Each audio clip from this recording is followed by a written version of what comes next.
Bonjour à toi, je m'appelle Hugo. Et moi, c'est Terry. Et nous sommes ravis de te retrouver pour un nouvel épisode des Bâtisseurs d'indépendance. Chaque semaine, nous partageons nos avancées sur le chemin de la liberté au sens large du mot. On parle de développement personnel, d'investissement, d'immobilier, d'entrepreneuriat, de neuroréussite, mais aussi évidemment de nos échecs. En tant que passionnés, nous avons des connaissances dans à peu près tous les domaines de l'investissement. Cependant, petit disclaimer, nous ne sommes ni formateurs ni millionnaires. En fait, tu nous rejoins au début de cette belle aventure qui est la quête d'indépendance financière. Ici, pas de mytho, pas de langue de bois. L'objectif est d'être honnête et transparent. Cette semaine, on commence la discussion avec un point immobilier avec mon copain Terry. Comment il va ? Ça va bien, toi ? Ouais, ça va. Ça va. T'as la voix un peu plus grave que d'habitude. Qu'est-ce qui s'est passé ? Qu'est-ce qui s'est passé ? Oh, tu sais, quand on travaille beaucoup, eh ben on a beaucoup besoin de se détendre. Du coup, ça donne de grosses cuitasses ce week-end. D'accord. Mais voilà. T'as fait le fameux work hard, play hard ? Ouais, exactement. Mais pourquoi ? Parce que j'ai vraiment beaucoup bossé. En fait, l'école a organisé un hackathon durant 2 jours, jeudi et vendredi. Et en gros, un hackathon, si vous voulez, c'est un rush où tu dois créer un business en 2 jours, tu vois. Et tu dois faire un pitch devant des pseudo-investisseurs pour lever des fonds. Et donc, le thème, c'était spiritualité et numérique. Et donc, on a dû créer un business autour de ça en équipe de 5. Et Okay. j'ai kiffé ma vie, mec. T'as le droit de divulguer un peu ce que t'as fait ? Ouais, si tu veux, je pense, ouais. Grossièrement, l'idée, c'est qu'on est parti du principe que autour du bien-être, tu vois, parce qu'on a fait une séance brainstorming au tout début, on a un peu vidé notre esprit pour savoir ce qu'il y avait autour de ces 2 mots-là. On est parti sur le bien-être et sur l'IA en termes de numérique. D'accord. Et en fait, on a voulu créer un business autour du fait que c'est compliqué à dire, mais on voulait rassembler toutes les données qu'il pouvait y avoir et créer une sorte d'abonnement pour les gens pour que au lieu d'aller chez le psychologue, ils utilisent notre site, notre plateforme, et se développent personnellement pour se connaître soi-même. Donc le mot d'ordre, là, c'est connaissance de soi. Et D'accord. grossièrement, l'IA propose à la personne une multitude de choses, tu vois, des livres, des podcasts, des trucs comme ça, pour qui lui correspond véritablement. Ok, donc c'est du développement personnel, mais par contre, il y a un truc qui m'a choqué dans ce que tu as dit, c'est pour remplacer le psychologue. C'est Ouais. complémentaire, mais tu peux pas remplacer Si. avec une IA. Alors, C'est ouais, fou. alors c'est différent, mais en fait, ouais, peut-être remplacer c'est un peu fort, mais l'idée en fait, c'est qu'il faut savoir qu'il y a 75% des gens qui ne vont pas chez le psychologue par peur du regard des autres, et que il y a 85%. Alors là, je parle des salariés, mais bon, c'est quand même une majorité. 85% des salariés qui considèrent que si ils avaient une meilleure santé mentale au travail, eh ben ils auraient une meilleure santé mentale personnellement. D'accord. Donc en fait, il y a un gros enjeu, et notamment depuis le Covid. Et en fait, il y a rien qui est mis en place contre ça, quoi. Donc il y a des gens qui font des coachs personnels et tout ça. T'as les psychologues, mais au final, t'as pas de plateforme où tu peux te développer personnellement et où t'as tout à disposition. C'est une idée d'utilité publique, en fait, ça. C'est pas mal. Ah mais non mais mec, laisse tomber. Quand tu dois rendre plusieurs livrables, dont un business model. Donc de notre idée, et dans les partenariats, bah en fait t'as clairement l'éducation nationale et le pôle emploi, tu vois, parce que c'est des partenaires hyper convaincants. Et tu vois, et ça n'existe pas, ça, déjà ? ça n'existe pas. Alors si c'est une très bonne question. T'as une start-up qui existe dans ce domaine-là, mais orientée vraiment salarié, tu vois, entreprise. D'accord. Mais nous ce qu'on veut, c'est toucher tout le monde, et de l'enfant jusqu'à l'adulte, et en fait c'est un logiciel qui pourrait te suivre toute ta vie, tu vois. Ok. Bon, je vais pas étaler ma vie, intéressant. mais C'est hyper intéressant. on pourra en discuter peut-être au prochain podcast. Ouais, quand tu auras fini tout ça. Ouais, carrément. Mhm. Mais j'ai Ok. fini là, c'est fini. De toute façon, c'était sur 2 d'accord. jours. Mais bref, du coup, il y a eu un énorme rush là, et puis sans parler de tous les autres projets à côté, parce que les podcasts on n'arrête pas. Moi, ma boîte, j'arrête pas. Donc, je vais pas te mentir, vendredi soir, j'étais au bout du rouleau. Non, mais t'as bien fait de te détendre, ça fait du bien. Ouais, Ok. c'est clair. Bon, très bien. Est-ce qu'on retourne sur l'IMO parce que c'est un podcast déjà assez dense. Quand même, c'est vrai. Écoute, on s'était arrêté la dernière fois sur l'explication de l'ARP, des statuts. Il y avait un point sur lequel tu voulais approfondir. C'était lequel déjà ? C'était la recherche IMO. La recherche IMO, ok. Parce qu'en fait, tu m'avais fait part du fait que pour toi, c'est énorme, en fait, tout ça. Et que tu savais pas trop par quel bout prendre la chose. Et des choses qui te faisaient peur, etc. Exact. Et du coup, moi, j'ai des méthodes de recherche. Après, c'est peut-être pas les bonnes, mais au moins, je peux faire participer. Et puis, au pire, les gens qui écoutent prennent ce qu'ils veulent et ce qu'ils veulent pas, ils en font rien. C'est comme ça. L'idée, évidemment, de notre podcast, si tu nous rejoins, c'est qu'on partage tout de manière transparente et sans langue de bois. Donc, c'est la stratégie de Thierry. Ça marche pour lui, en l'occurrence. J'espère, mais tu prends ce que tu veux et bien sûr, faut comparer les informations et faut avoir toujours un esprit critique sur ce qu'on dit. Et à la fin, peut-être que je ferai aussi un petit retour sur qu'est-ce que j'ai déjà fait moi, parce que c'est vrai que j'ai pas acheté de biens, finalement, ça c'est la finalité. C'est vrai. Mais est-ce que j'ai déjà réussi des choses et comment je les ai faites ? Ça peut être intéressant parce qu'on n'en a pas parlé de ça encore. Ça peut être très intéressant. Du coup, moi je vais te poser la question fatale. Comment tu fais pour rechercher des biens immobiliers, Thierry ? Alors ça, franchement, au début, moi, c'était le plus dur. Parce que, on va pas se mentir, au début, tu as l'entièreté d'Internet qui te dit des choses, tu as tous les formateurs du web qui veulent te vendre des formations, c'est normal, hein, c'est leur métier.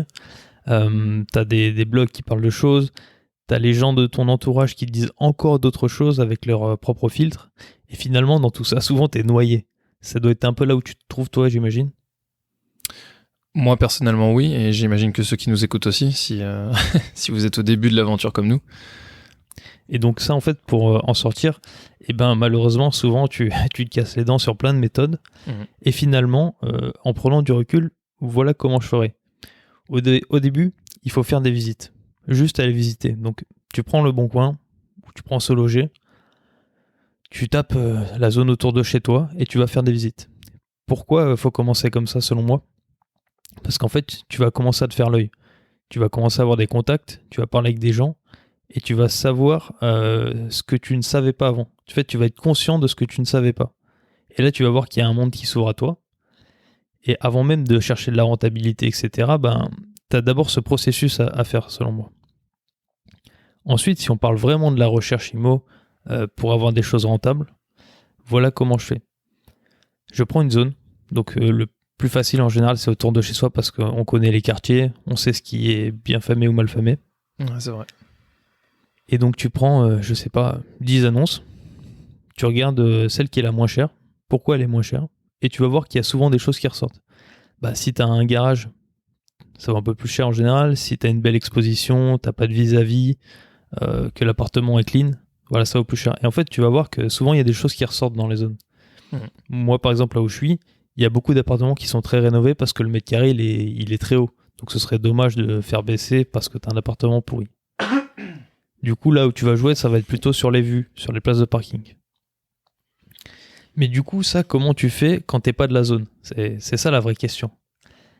Et là, en fait, il y a des outils tout faits. Déjà, un truc intéressant, c'est d'aller sur meilleurargent.com. Et donc, tu as des onglets, et il y a un onglet, je crois que c'est... Attends, je vais y aller en même temps, comme ça. Et c'est quoi meilleuragent.com, du coup, c'est un site de quoi ? C'est un site internet... en fait, c'est un site qui te donne plein d'informations et qui te met en lien avec des agences, je crois. Ok. Du coup, pendant que tu es sur le site, mais pour reprendre un peu sur ce que tu disais, la première étape, c'est de faire des visites. Et en l'occurrence, pour se faire l'œil. Je précise que quand moi j'avais voulu commencer à acheter une résidence principale il y a 6-8 mois, c'est ce que j'avais commencé à faire avec toi et t'as fait la toute première visite de ma vie avec moi. C'est vrai. Oui, c'était catastrophique, mais n'en parlons pas. Mais du coup, c'est bien parce que au moins t'as découvert la chose. Ouais, c'est vrai. Et puis en fait, ça met dans le bain direct en fait. Et c'est ce qu'on disait, c'est ce qu'on répète depuis le début. Lancez-vous, tout simplement, même si d'abord vous n'avez rien acheté. Et après, on s'améliore. En fait, c'est tout le temps la même chose. Hein. Et je pense que quoi qu'on fasse, c'est le bon fonctionnement. Donc, je reviens sur meilleurargent.com. Tu as un onglet qui s'appelle Prix immobilier. Et en dessous, un sous-onglet qui s'appelle Carte des prix. Quand tu cliques dessus, tu as une carte de la France et tu vas voir les zones, le prix au mètre carré qui est affiché selon certaines couleurs. Ça, c'est pas mal parce que tu peux cliquer sur ta région et tu vas voir qu'il y a des endroits plus ou moins chers, pareil avec la coloration de la carte. Je trouve que c'est une première approche qui est intéressante déjà. Ensuite, imaginons que tu as défini ton quartier. Tu vas aller regarder les premières annonces et tu vas commencer à appeler des agents immo. Donc déjà, la bonne chose à faire selon moi, c'est essayer d'avoir la meilleure information sur le logement. Donc si tu vois qu'il y a peu de choses, tu demandes comment est le quartier, quels sont les avantages du bien, est-ce qu'il y a des charges, etc. Après, tu vas le visiter. Et par la suite, tu auras l'adresse. Avec l'adresse, tu peux aller sur un site internet qui s'appelle DVF. Les 3 lettres, DVF. Et là, en fait, c'est un site qui est formidable parce que ça t'annonce la valeur foncière selon la zone où tu cherches. Mais c'est carrément à l'appartement près. Putain, c'est ouf. C'est des zones très très précises. Comment c'est fait ça ? C'est dingue ça. En fait, les notaires, ils font partie d'un ordre. Et cet ordre, il est régi par l'État. Enfin, en partie en tout cas. Et donc, ils ont des obligations et des devoirs, et dont celle-ci, c'est de renseigner les actes de vente. Et donc ça, c'est repris et c'est affiché sur le site. Ok. En fait, DVF, c'est un site du gouvernement. Voilà. Ok. Et donc ça te permet de voir les dernières ventes qui ont été faites sur les dernières années. Je crois que c'est les quelques dernières années, ça doit être 5. C'est dingue. Ouais, 5 ans à peu près. C'est fou la technologie quand même. Ouais. Et ça, c'est top parce qu'en fait, on peut plus te berner avec ça. Ouais, tu vas savoir les prix du quartier. Alors, ce que tu sais pas, évidemment, c'est l'état du logement. Mais si tu regardes les quelques zones juste autour, aller à 30 mètres près, tu vas savoir à peu près ce qui se vend comme prix. Tu fais une moyenne, quoi. Voilà, c'est ça. Puis de toute façon, après, t'estimes. Après, faut estimer, quoi. Ouais, mais ça, en fait, ça te permet de savoir l'information rudimentaire, c'est ce que vaut un logement dans cette zone. Donc ça, quand t'es pas du coin, franchement, c'est pépite.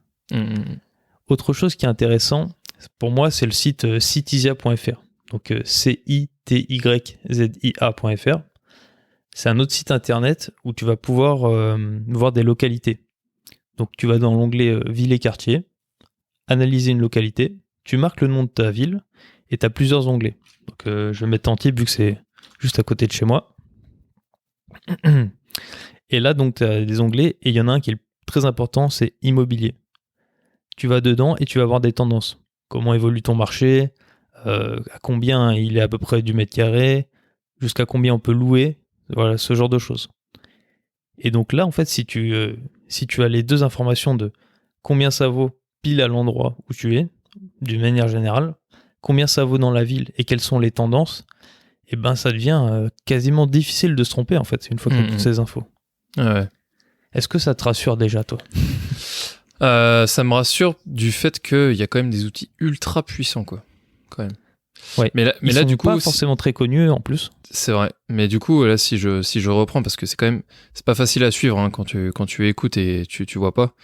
Là, tu nous as fait part de 2 outils, agentimmo.com, enfin meilleuragent.com, pardon, et citizia.com. Oui. Et DVF aussi. DVF, et ce sont 3 outils qui permettent d'estimer la valeur au mètre carré de ton bien, c'est ça ? Ouais, c'est ça. Okay. Ça te donne une idée, en fait, une idée globale. Et donc, ça, parce que quand même, il faut quand même être précis, ça, tu utilises ça pour, au final, comparer avec le prix au mètre carré dont le bien est vendu, tu vois, sur, par exemple, Le Bon Coin, et tu calcules, finalement, enfin, tu fais la différence. C'est ça. En fait, ça me donne une idée de la zone, d'accord, une idée du quartier, et même parfois une idée de l'appartement s'il s'est vendu des choses pas loin. Donc ça permet quoi ? Ça permet d'éviter les rues coupe-gorge, en fait. Il y a des rues comme ça, où dans une ville, si je prends Nice, qui est pas loin, t'es au niveau de la gare, ça va encore, tu vas une rue plus loin, mais franchement, c'est carnage. T'as pas envie d'y traîner. Ouais, y aller, tu te sens assez mal. Et en fait, tu vois que le prix de l'immobilier, mais il chute. Il perd, 2000 € du mètre carré d'un coup. Ah la vache. C'est violent. Ouais.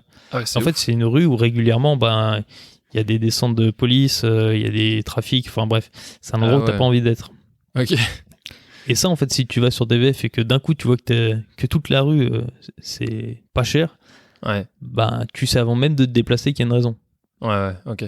Ouais, donc en fait, ça permet d'être quasiment expert de ta zone. Bah, j'abuse. Ça permet d'avoir une idée de la zone avant d'y être. Ouais, donc ça, c'est quand même intéressant parce que finalement, c'est pas seulement un moyen de comparer ce qu'il y a sur le bon coin et pour pas te faire baiser, tu vois, et ce que tu trouves, mais c'est aussi un moyen de savoir précisément quel est le prix à la rue près pour éviter de te faire avoir par quelqu'un qui voudrait te vendre le bien au même prix que la rue d'à côté, quoi.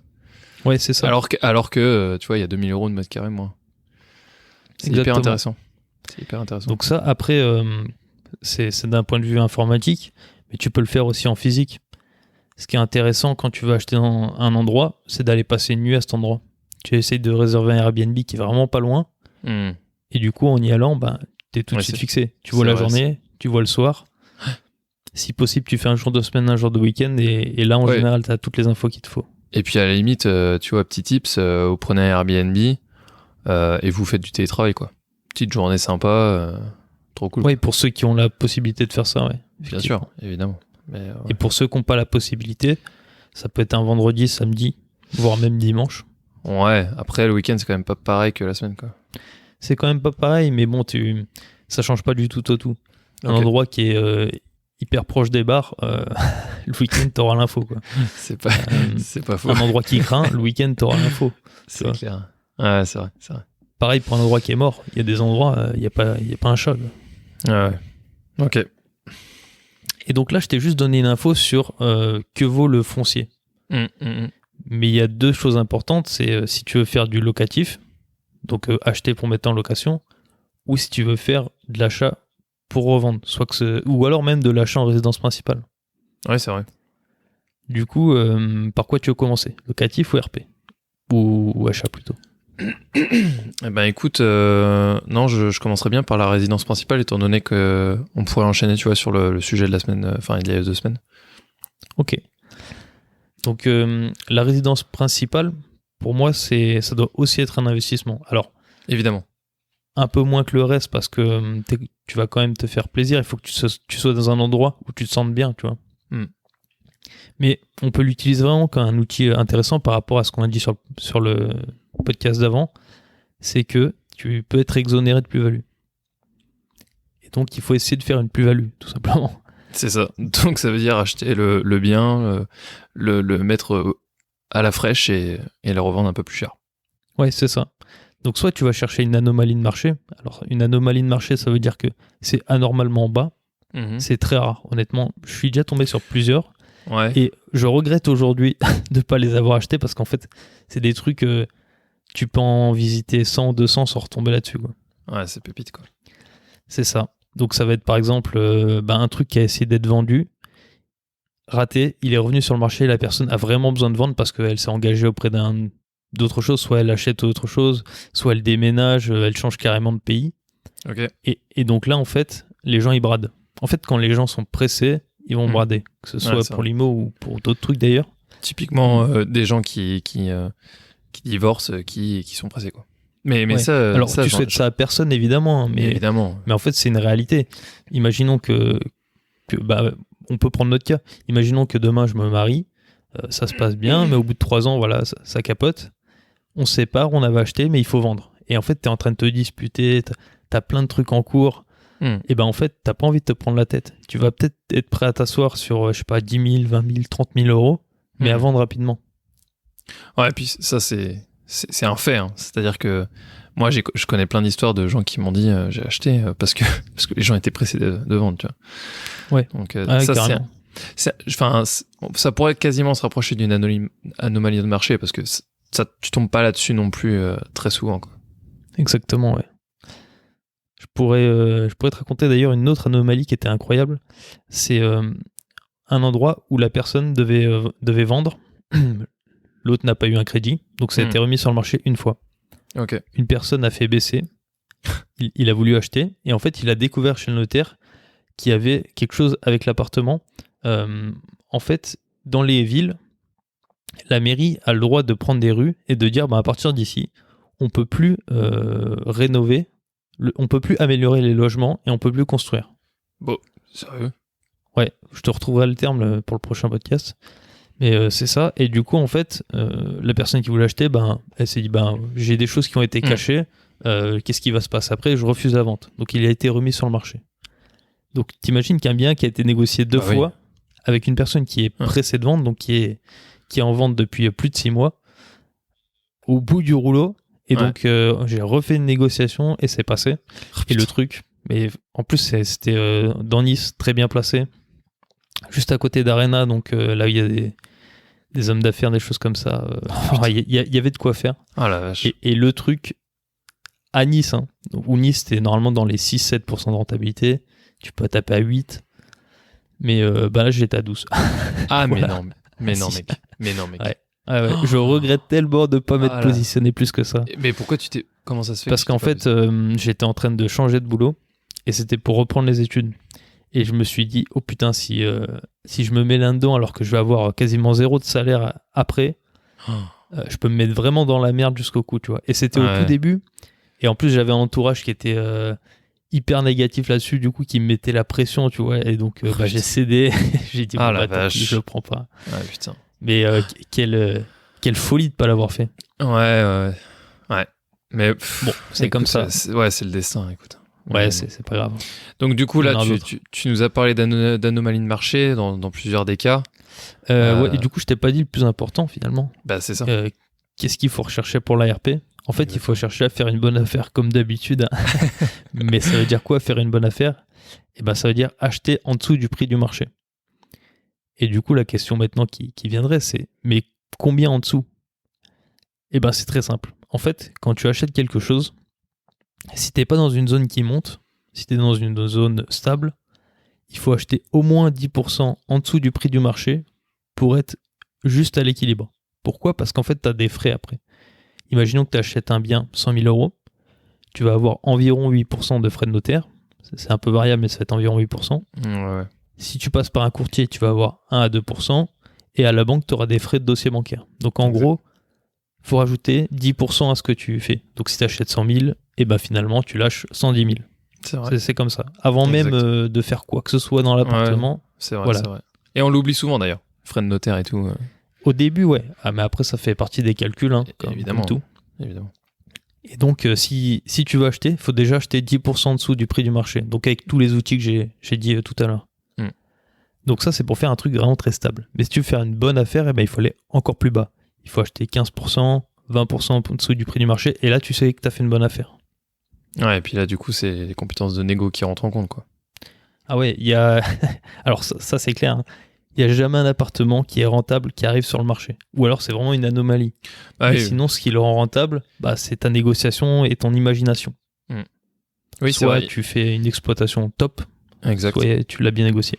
Mais ça, faudra qu'on en fasse un podcast dédié des exploitations, parce que toi qui nous écoutes, tu sais pas de quoi on parle, mais bon, les exploitations, c'est mettre en location, c'est faire, je sais pas, de la coloc, des trucs comme ça, mais il y a plein de choses, il faut être imaginatif. Il y en a énormément en plus. Ouais, c'est clair.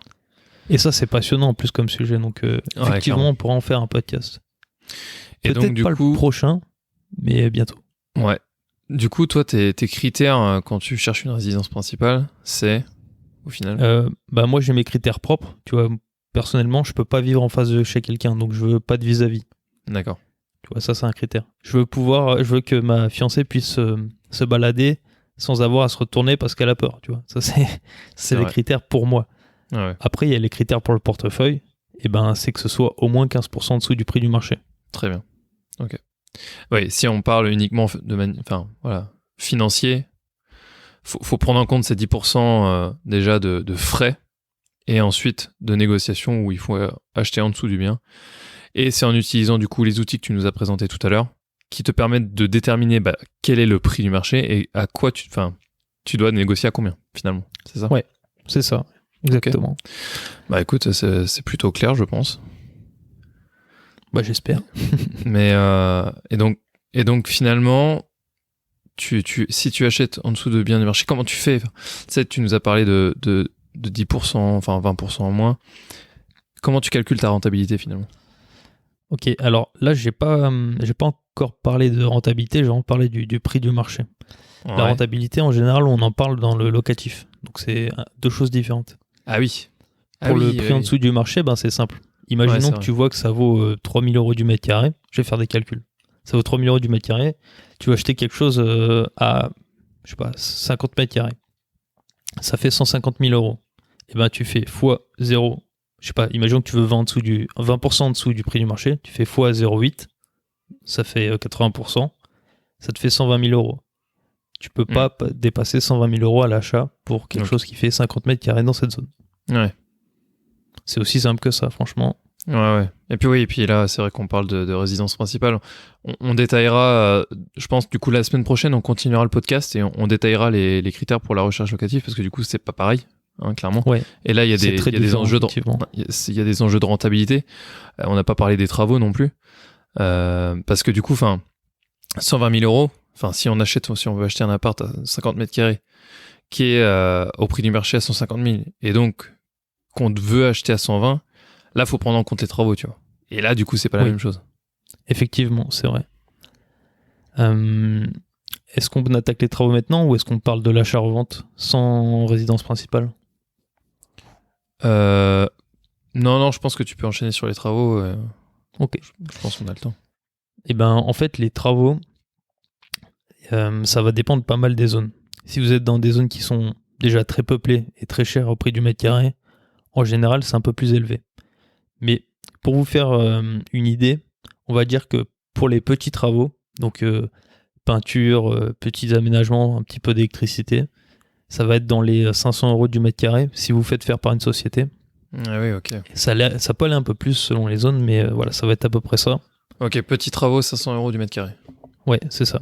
Ok. Et on parle petits travaux, mais c'est pas non plus juste changer une ampoule, hein, c'est remettre de la peinture, des choses comme ça quand même. Ouais, bien sûr. Et après, il y a les gros travaux, donc là, ça va être refaire des cloisons, ça va être, je sais pas, du sol au plafond à refaire. Ouais, refaire la salle de bain, l'isolation, des trucs comme ça, quoi. Voilà, c'est ça. Et ben là, tu vas être plutôt entre 800 et 1000 euros du mètre carré. Ok. Donc si tu vois qu'il y a beaucoup à faire, tu vas plutôt mettre 1000 euros du mètre carré. Ouais. Si tu vois qu'il y a de la matière, mais c'est pas non plus tout à péter, tout à refaire, c'est plutôt 800. Ouais, et puis je sais pas si t'allais en parler, mais là, je pense qu'on peut faire plutôt des gros travaux sur le second œuvre, parce que là, je parle de isolation, cloison, ça c'est le second œuvre. Par contre, si tu vas dans le gros œuvre, donc couverture, refaire les murs, tu vois. Ouais, la couverture, c'est la toiture pour ceux qui n'ont pas les termes. Ouais, je pense que là, tu peux taper dans le 1500 là. Alors ça dépend. Ça dépend parce qu'en fait, pour 1500 euros, tu peux même avoir quasiment du neuf selon les régions. Ah oui. Oui. Mais du coup, c'est hyper intéressant parce que du coup, là, faut voir en fait. Du coup, si c'est pas plus simple d'acheter du neuf finalement. Oui, sauf que dans le neuf, tu as aussi le prix du terrain. Ah oui, c'est vrai. Donc là, c'est un autre calcul à prendre en compte. Ok. Là, c'est vraiment être lotisseur ou même promoteur si tu commences à prendre des terrains pour faire construire et revendre. Ouais. C'est vraiment encore un autre sujet. Et faudra pareil en faire un dédié parce que il y a beaucoup de choses. Hein. C'est vachement complexe. En vrai. Ouais. Sans déconner. C'est parce que. Effectivement. Là, non, mais là, tu rentres dans des calculs et puis dans des choses à penser qu'en fait, on pense même pas aujourd'hui, quoi. Parce que ça n'a rien à voir, en fait. Effectivement. Moi, j'ai eu la chance de bosser dans le bâtiment. J'ai fait un BTS dans la construction bois pendant 2 ans. Avant ça, j'ai bossé dans le bâtiment pendant quelques mois aussi. Okay. Et puis, j'ai toujours été sur les chantiers avec mon père. Donc, j'ai des connaissances un peu là-dessus. Mais c'est vrai que pour quelqu'un qui débarque un peu, c'est se mettre une balle dans le pied que de penser à la construction complètement. Ouais. Vaut mieux des rénovations pour commencer, se faire la main et puis après partir sur autre chose. Ça marche. Est-ce que tu peux nous rappeler, avant de finir le podcast, les 3 outils que tu nous as cités tout à l'heure ? Ouais, c'est des outils à mettre en favori parce que vraiment, ils sont hyper utiles. Le premier, c'est meilleuragent.com. Okay. Donc ça, c'est pour avoir une carte avec des couleurs qui te donnent les prix selon les zones. Le deuxième outil, ça va être DVF pour situer exactement à l'endroit où vous êtes et voir le prix des biens qui se sont vendus à côté de là où vous souhaitez acheter ou au moins visiter. Et ensuite, c'est Citizia. Donc Citizia, c'est CITYZIA.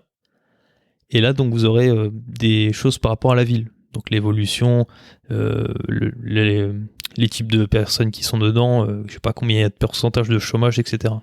Ok, super. Bon, merci Terry. Est-ce que tu veux conclure ce podcast ? Ouais, bien sûr. Alors pour conclure, je dirais que sache qu'il ne tient qu'à nous de bâtir notre indépendance. Alors on te retrouve la semaine prochaine pour continuer l'aventure. Pense à liker et à commenter si tu souhaites soutenir la chaîne. Aussi, si tu connais quelqu'un en quête de liberté comme nous, partage cet épisode des bâtisseurs d'indépendance. D'ici là, continuez d'évoluer et d'investir. La bise. Ciao.